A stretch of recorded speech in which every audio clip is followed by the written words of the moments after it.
Au cœur de la forêt amazonienne, le Marañón. 1700 km, l'un des plus longs fleuves du Pérou. Sur ses rives, des milliers d'habitants vivent loin de tout accès médical. 2 fois par an, le Selva Viva remonte le fleuve de village en village pour apporter soins et médicaments. Alors, on va faire le tour du bateau. Juliana coordonne un voyage humanitaire pour la première fois de sa vie. Ici, vous avez la salle de bain. Cette jeune Française de 28 ans travaille pour une ONG franco-péruvienne. Elle accueille l'équipe médicale, un médecin et une infirmière. En bas, il y a les chambres. Et au premier étage, voici la terrasse. Dans l'équipe, il y a également une sage-femme et des dentistes, des bénévoles péruviens. Ils vont tous passer 10 jours à bord. En France, avec un diplôme en sociologie, Juliana ne trouvait pas de travail. Qu'est-ce que vous espérez apprendre? La patience, la maîtrise de soi, la zen attitude, être plus professionnel, pouvoir anticiper davantage, de l'expérience, quoi. Avec tout ce qui lui reste à faire, difficile de rester zen.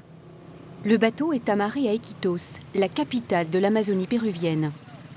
Juliana a quitté le Pays Basque pour s'y installer il y a 2 mois à peine. Je vais tourner au niveau de la place. C'est un petit peu speed, mais ça va. On part dans 3-4 heures d'ici, c'est les derniers préparatifs, il faut impacter tous les médicaments, tous les achats de dernière minute. Donc là, on va aller à la pharmacie acheter ce qui manque. Vous êtes française? Oui. Elle prépare ce voyage avec la brigade médicale du fleuve depuis plusieurs semaines. C'est aussi l'occasion pour elle de découvrir en profondeur l'Amazonie. Je prends un petit peu de tout, hein, pour le chaud, pour la pluie, mais aussi des habits qui couvrent tout le corps parce qu'il y a beaucoup de moustiques. C'est la première brigade que je vais accompagner, donc je suis toute excitée, un petit peu stressée aussi, mais je pense que ça va bien se passer. Et voilà, on est prêt. Avant de partir, il lui reste une étape essentielle, l'hôpital de la région. Allez, on charge. Tu peux venir nous donner un coup de main? La jeune femme a réussi à convaincre l'établissement de lui faire un don de 1 000 € en médicaments. Merci beaucoup. Un don qui va permettre à son équipe de soigner plus de 1000 personnes pendant 10 jours. Un autre Français est aussi du voyage. Philippe, 47 ans, est chargé de la logistique. À quelques heures du départ, il fait son marché pour nourrir tous les passagers du bateau pendant leur mission. Ça, c'est du maras, un petit animal de la forêt, du gibier, du genre rongeur. Il y a bien 6 kilos? Oui, 6 kilos.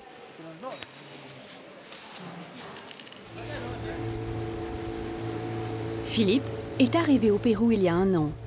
Depuis, il a sillonné l'Amazonie une dizaine de fois. L'Amazone prend naissance un peu plus au nord, à quelques kilomètres d'ici, à la montée de Marañón, pendant une journée complète et on va arriver sur la zone où on va dispenser les soins. Après une séparation douloureuse, ce père de 4 enfants a tout quitté pour l'Amazonie.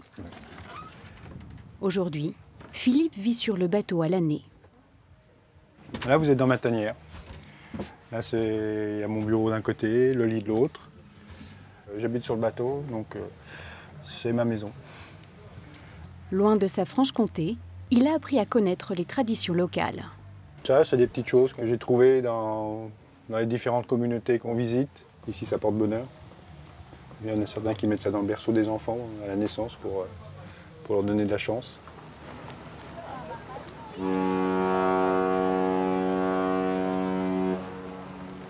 Le bateau va remonter le fleuve et s'enfoncer au cœur de l'une des régions les plus pauvres du Pérou.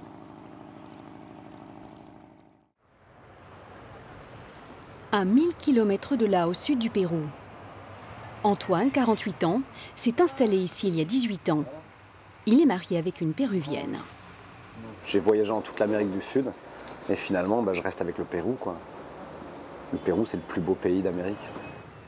Ce pays, Antoine le fait découvrir aux touristes à sa façon. il a créé une agence de voyage qui organise des treks personnalisés. Bonjour.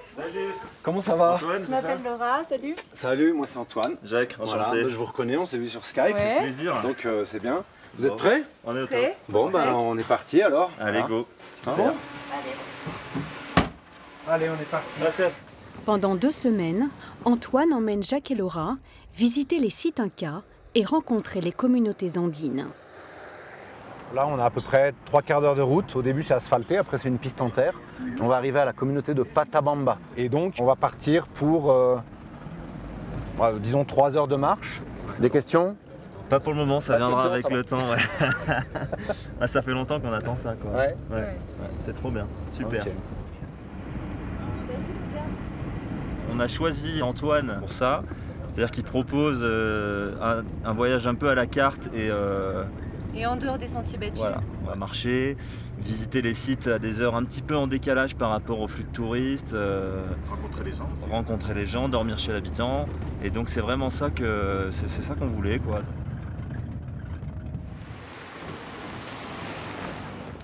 Les bagages vont maintenant les suivre à dos de mule. C'est bon? Vous êtes prêts? Allez, go. Allez, let's go. Parti. Mamerto, nos vemos. Mamerto, entonces? No, tu nous Mamerto, rejoins tienes plus que loin? venir con nosotros. Ya va, picha, ya. Ciao. Eux vont continuer à pied. Une randonnée unique dans la cordillère des Andes. Voilà, on va prendre le chemin qui est là en face. Tu descends? Voilà. Et après, Non, on va descendre sur ce chemin et puis ensuite on va prendre un sentier en balcon au-dessus de la vallée sacrée. Nickel. Super. La vallée sacrée, un chemin mythique qui regorge de vestiges incas.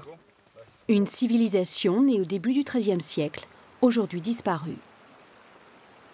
Une porte double comme ça montre qu'on accède à un site soit religieux, soit du pouvoir politique inca.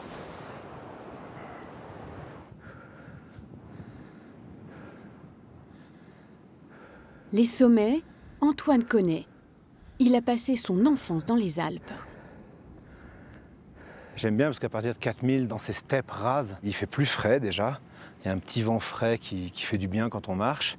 Et puis je sais pas, ça me booste en fait. Si on m'empêchait de monter à 4000 pendant des années, je crois que je déprimerais.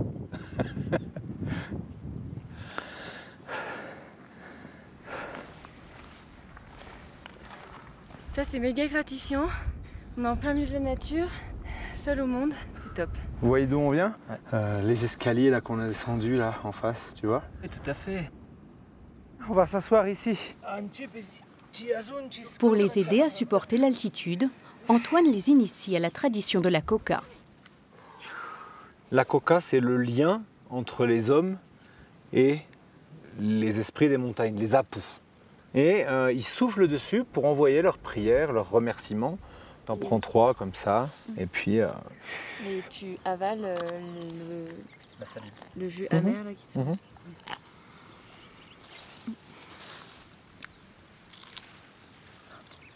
Même si j'apprécie pas gustativement, ne serait-ce que pour le cadre et l'expérience, c'est excellent, quoi. Voilà. Donc je prends quand même du plaisir à me la jouer péruvien. Voilà. Quand tu vis pendant des années dans un pays, forcément tu en adoptes beaucoup de coutumes. Après, quand tu accueilles des gens qui viennent et qui sont intéressés par la culture de ce pays, bah, tu essayes de leur transmettre tout ce que tu as, tout ce que tu as appris et tout ce que tu valorises dans la culture de ce pays.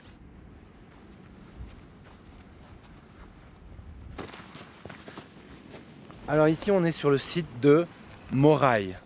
Chaque terrasse a une température différente et selon l'exposition et la profondeur, les Incas pouvaient étudier les comportements des plantes pour savoir à quels endroits ces plantes allaient donner une meilleure production. Et là, en fait, le long des murs, ils enlèvent l'herbe. Antoine s'est pris de passion pour les Incas pendant un cours d'histoire. À 9 ans, j'ai écouté ces mots, Inca, Titicaca, Cusco et Machu Picchu. J'ai eu le rêve de venir, de voir tout ça de mes propres yeux, de le comprendre. Et j'ai tout fait pour venir ici, vraiment. Ça m'a mis des années. Et maintenant que je suis ici, tous les jours, depuis 18 ans, je réalise un rêve.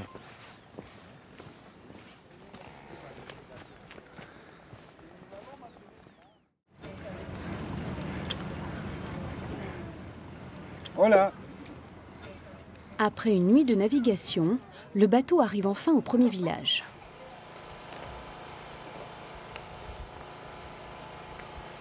Là, a priori, on va s'installer dans l'église, d'après ce que nous a dit le capitaine.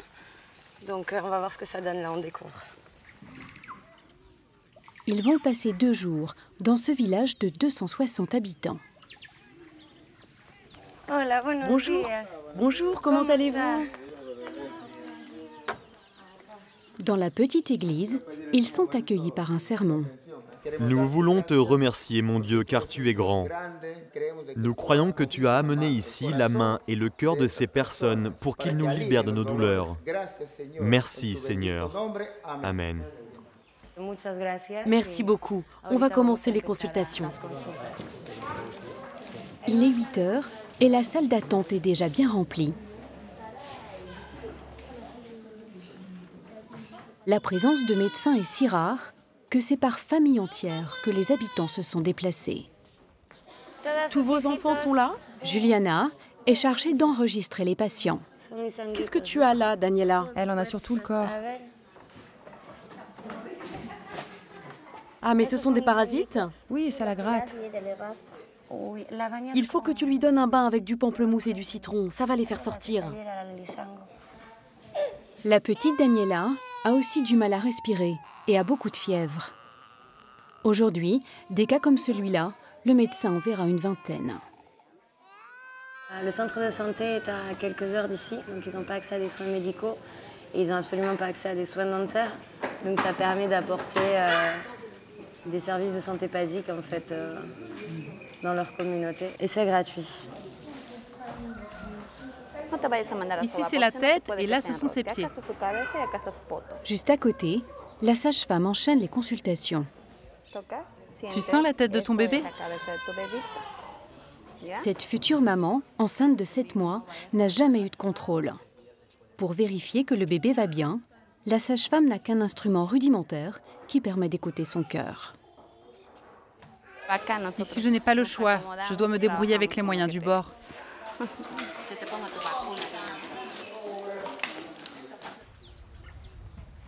Sur le bateau, Philippe transforme le pont du navire en cabinet dentaire. C'est la première fois que les villageois vont pouvoir bénéficier de ce genre de soins. Un dentiste a prêté du matériel. Ça se rapproche de ce qu'on connaît en Europe. Là, c'est le modèle de campagne. Une demi-heure plus tard, Herminda, la dentiste, reçoit son premier patient.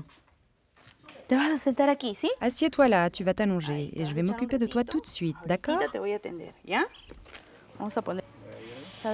Zut, regarde, il n'y a pas d'eau qui sort.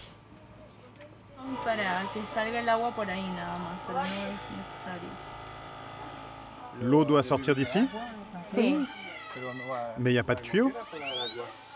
Si, ça c'est le tuyau d'arrivée d'eau.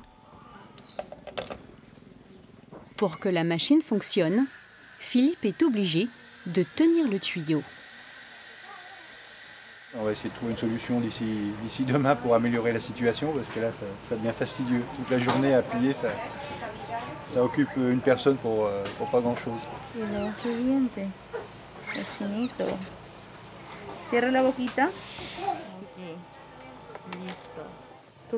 Voilà ton ballon. C'est pour t'encourager. Toute la journée, une quarantaine de patients se succèdent. Asseyez-vous. Non, pas là, c'est ce siège-là le vôtre. C'est plus pratique pour moi. Je vous remercie beaucoup d'être venu jusqu'ici pour nous montrer qu'on peut soigner des dents. C'est la première fois qu'on te soigne les dents? Oui, avant on me les arrachait. Herminda, Philippe et ses collègues travailleront jusqu'à la tombée de la nuit.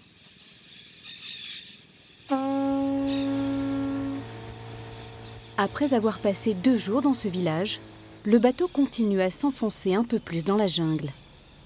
Dans cette région sans téléphone ni internet, Philippe a trouvé sa place.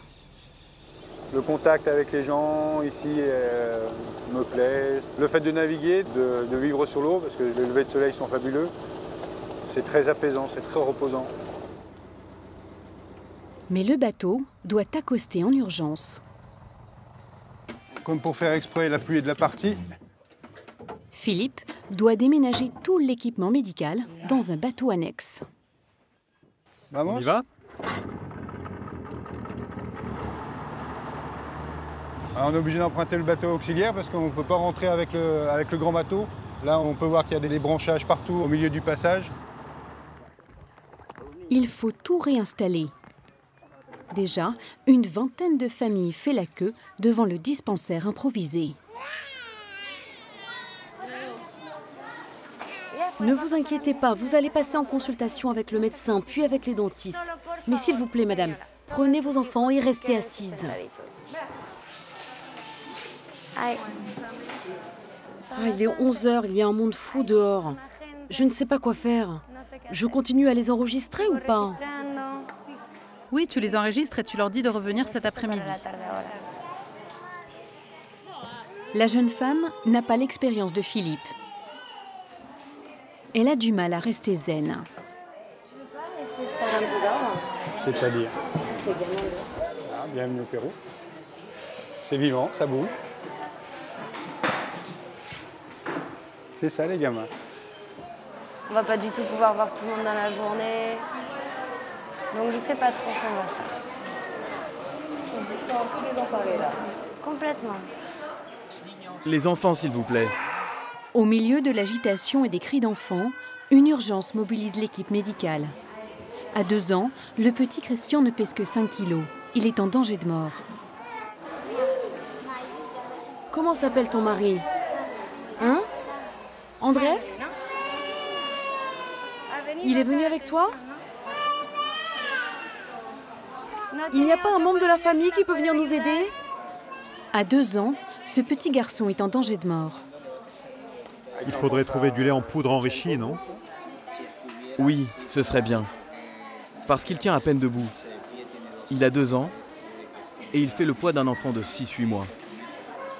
Mais on peut trouver du lait enrichi ici? Non, il n'y en a pas. Pour trouver du lait enrichi, il faut se rendre en ville. Pour la maman, c'est trop loin et trop cher. Ce que propose le médecin, c'est de faire en sorte une collecte quoi, pour essayer d'aider la maman entre les personnes qui sont là sur le bateau. Philippe et l'équipe vont tout faire pour l'évacuer d'urgence. Mais il faut aussi s'occuper des autres habitants. En attendant, l'enfant repart avec sa mère.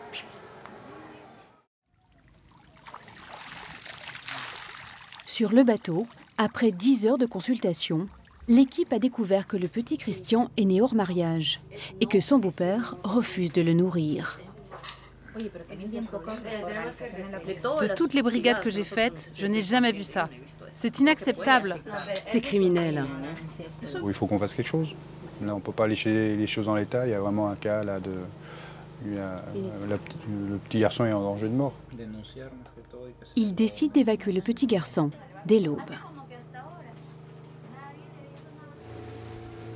Le lendemain, Juliana aimerait que les autorités du village forcent le beau-père à envoyer l'enfant à l'hôpital. C'est diplomatique, on va dire. Pour éviter aussi que notre action soit mal perçue. Parce que si on veut continuer à réaliser des brigades et puis à venir apporter des soins comme on fait là, il faut qu'on garde des bonnes relations. Juliana propose au chef de village que l'association paye le transport de toute la famille vers l'hôpital de Naota. Après 1 heure de pourparlers, les parents acceptent.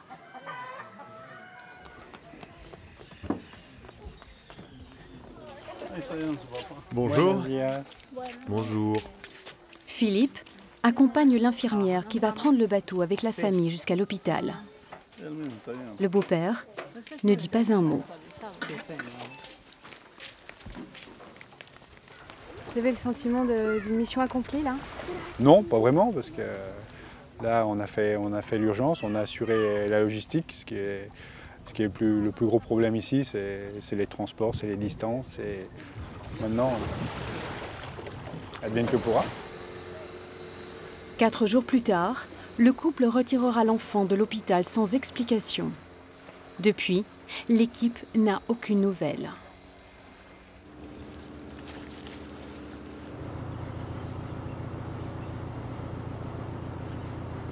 ici, on vit au jour le jour. Chaque jour apporte sa surprise. En même temps, il faut être préparé à tout, quoi. Tout peut arriver. 4 autres communautés attendent la visite de l'équipe avec impatience. Antoine et le jeune couple, eux, ont déjà marché 4 jours à travers les montagnes andines. Ils ont fait étape à Chinchero, un village inca entièrement restauré.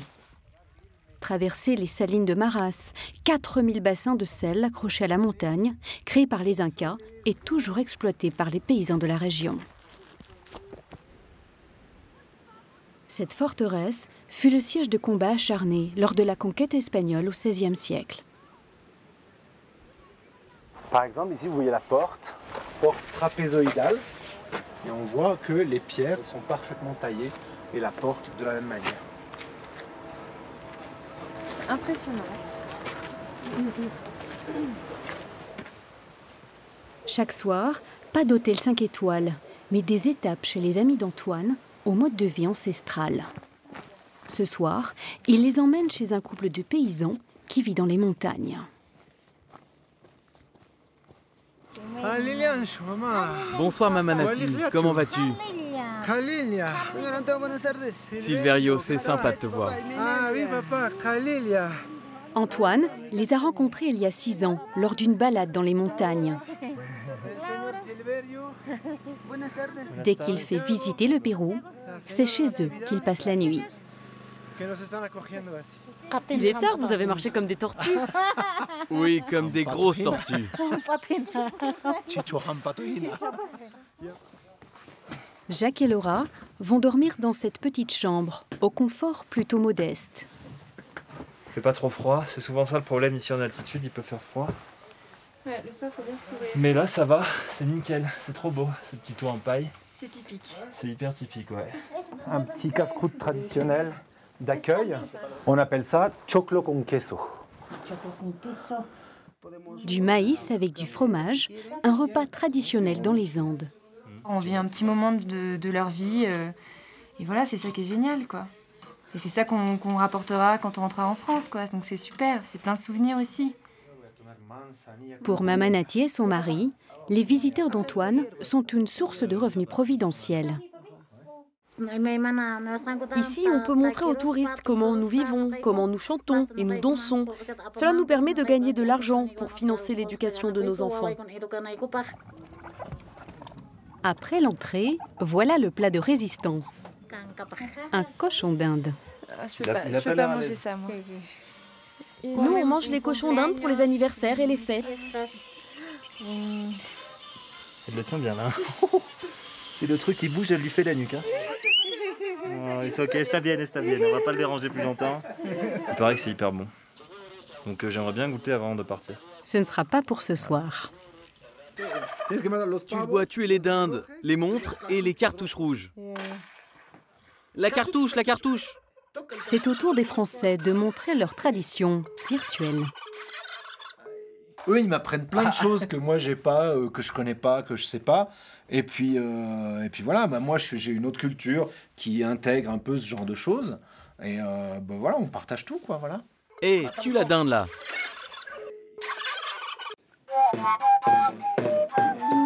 Le lendemain matin, départ en musique. C'est un petit souvenir, donne-moi ta main. C'est trop mignon. C'est en poil de lama. Merci beaucoup. Allez, une petite photo. Chupi Wakaska.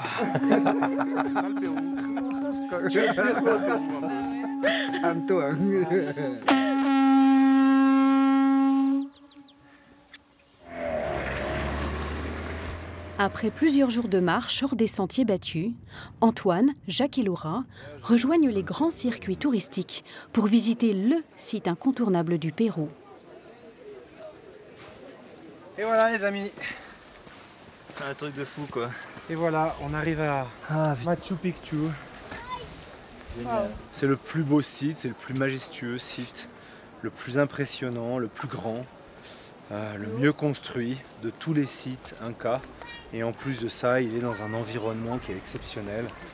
Perché à 2500 mètres d'altitude, Machu Picchu est une cité inca construite au XVe siècle. 800 000 personnes défilent ici chaque année. C'est le site le plus visité du Pérou. Là, ce qu'on voit, il n'y a pas de mots, quoi. C'est juste magnifique.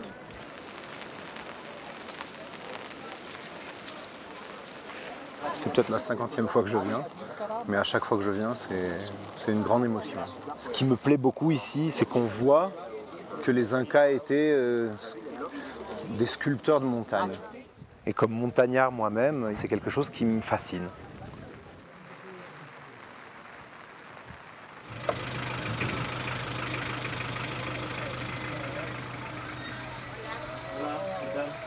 T'as vu le cochon d'Inde? Cette fois, Jacques et Laura n'échappent pas à la tradition du cochon d'Inde grillé. Ah, voilà le cochon d'Inde. Trop bien. Ah, il est fourré et tout, quoi. Bah voilà, j'en aurais touché un. Hein, il voulait pas se laisser prendre l'autre jour. Arrête, c'est bon. La première technique, c'est tu chopes la pâte, voilà, et tu lui arraches l'arrière-train. Voilà, et... c'est super bon. C'est bon. Hein? C'est un animal domestique, donc j'ai un peu du mal. C'est comme s'il fallait manger du chat ou du chien, quoi, en gros. Donc, je sais pas, c'est à quel goût? Ça ressemble à quoi Poulet, comme viande? Poulet? J'aime bien les emmener dans des endroits qui sont comme ça, qui sont des endroits pas complètement aseptisés, ou... même s'il faut quand même prendre des précautions.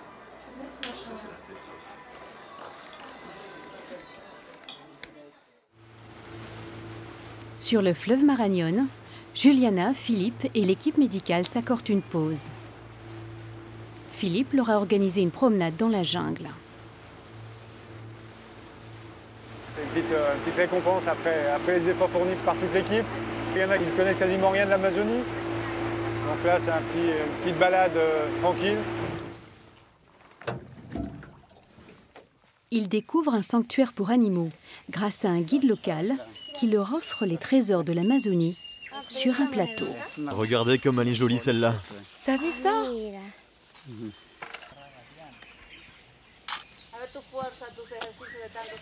Ça détend un peu, ça fait plaisir, quoi. Ça permet de revenir un peu plus léger. C'est une espèce que je n'avais jamais vue. La plus belle prise, la voilà. Une tarentule. Elle ne pique pas? Non. Philippe, arrête ça de suite. Ah, non. ¿Puedo tomarles foto? Si no la toca está bien, si la toca no. Acá sí, nomás. Vous n'avez pas peur, vous, Philippe? J'ai vu les guides le faire, donc je me dis que c'est peut-être pas si dangereux que ça. Là, il va la remettre où il l'a trouvée.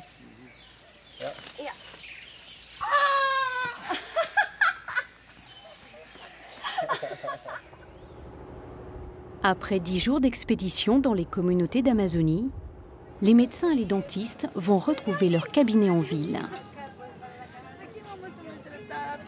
Monsieur Philippe, merci beaucoup. Monsieur Philippe, nous on se voit demain. Juliana va rester 2 ans en mission au Pérou. Le temps pour elle d'acquérir la sérénité qu'elle est venue chercher et que Philippe, lui, a déjà trouvée. C'est la fin du voyage aussi pour Antoine et ses clients parisiens. On a commencé notre trek de là-bas en allant vers la droite. On a fait le tour, la boucle est bouclée. C'était aussi un voyage qui était riche d'un point de vue émotionnel aussi. On a pu faire énormément de rencontres avec les habitants, avec qui on a pu échanger, puis aussi avec Antoine, avec qui des liens forts se sont tissés au fur et à mesure du séjour. Antoine va retrouver sa vie quotidienne au Pérou, loin de la France. La France, ça me manque quand même un peu. Hein. Parfois, j'ai des envies de reblochon qui me démangent. Hein. Mais je ne suis pas encore prêt à partir de toute façon. Parce que c'est encore un pays qui me donne beaucoup d'émotions. 1, 2, 3. Selfie. C'est génial de vous avoir et de partager tout ça. Oui. Ouais. C'est top. Et moi? Oh, bisous. Allez. Trop cool. Allez, vamos. Ce que je vous propose maintenant, c'est de descendre à pied jusqu'à Pissac. Allez, voilà.